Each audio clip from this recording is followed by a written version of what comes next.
You know, people always ask me, what is the single biggest thing that separates a new trader from a pro? And honestly, it's not some secret strategy. It's not about having fancier charts. It really just comes down to mindset.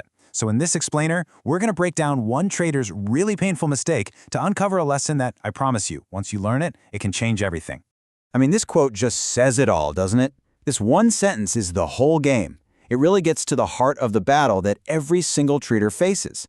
See, it's not about being a genius who can predict the future. Not at all. It's about how you handle yourself, how you manage your own ego when the market tells you flat out that you're wrong. So, okay, how does this actually play out in the real world, with actual money on the line?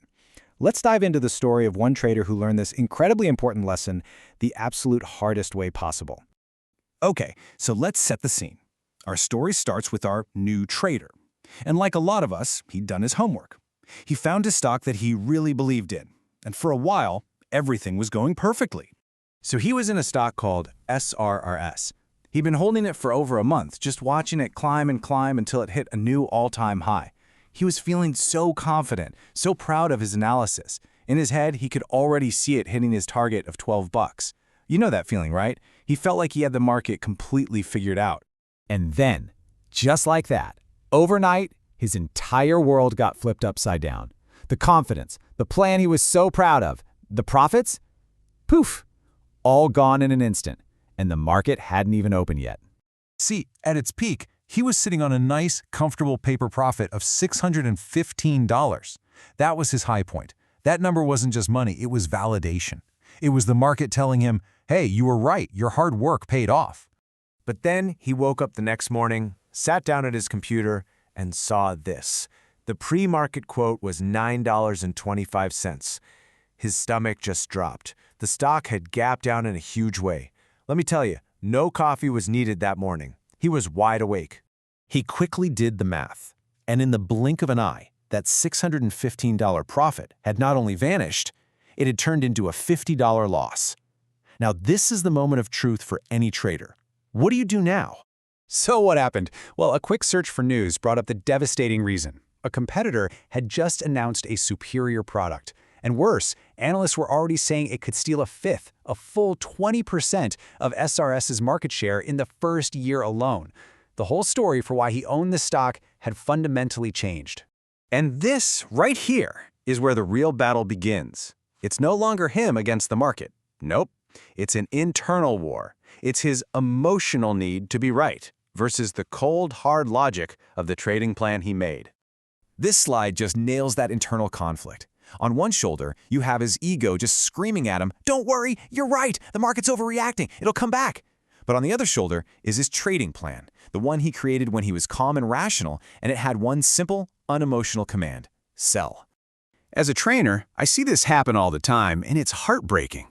He had a rule, a simple, protective rule designed to get him out if the stock dropped more than 10%.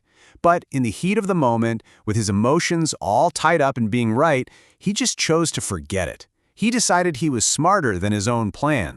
And here you see the cost of that decision ticking down in real time. The market opened, and the selling was just relentless. He just sat there, frozen, watching the price tick lower and lower and lower. Each new low quote was just more proof that his plan was right and his ego was dead wrong. So at this point, he wasn't trading a plan anymore. He was trading on hope. And let me tell you, hope is one of the most expensive things you can buy in the stock market. It was time to pay up. The stock just kept falling, blowing right past any level he thought might hold. Finally, at $8.80, the pain just became too much to bear. He capitulated. He hit the sell button, not because it was his plan, but out of pure emotional exhaustion and defeat. And there it is, the final bill, a realized loss of $275. He went from a winning trade he was proud of to this, all because he couldn't just admit he was wrong when the market gave him the first signal. He felt like a total failure. But after hours of just staring at the screen and feeling awful, something finally clicked. He realized he didn't just lose money, he actually bought a lesson, a really powerful realization about what risk management is really all about. And this is when he finally got it. A stop loss isn't admitting you failed. It's insurance. Think about it. You don't get mad that you have to pay for car insurance every month, right? Of course not. You pay for it to protect yourself from a catastrophic event. A stop loss is exactly the same thing. It's there to protect you from financial ruin on the day you are proven wrong. And here's the real perspective. Yeah, losing $275 stings. But he was actually incredibly lucky.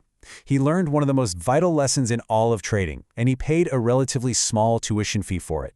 So many other traders learn the same lesson with their entire life savings. So, how do you avoid paying this painful tuition yourself? Well, you start thinking and acting like a professional from day one. You follow the path of the rich trader. This right here is the path. First, create your plan when you are logical and calm, not in the middle of a trade. Second, test your strategies. Don't risk a single dollar of real money until you've proven your ideas work. Third, and this is a big one, stop asking other people for their opinions. Learn to trust your own system.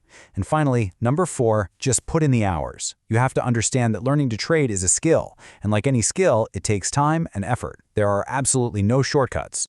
At the end of the day, it all comes down to this. Being a great trader, a great investor, it's like walking on a razor's edge. You need the conviction, the confidence to follow your own ideas, but you also have to have the humility and the flexibility to immediately recognize when you've made a mistake. So the question I want to leave you with is this: which side of that balance do you need to work on more?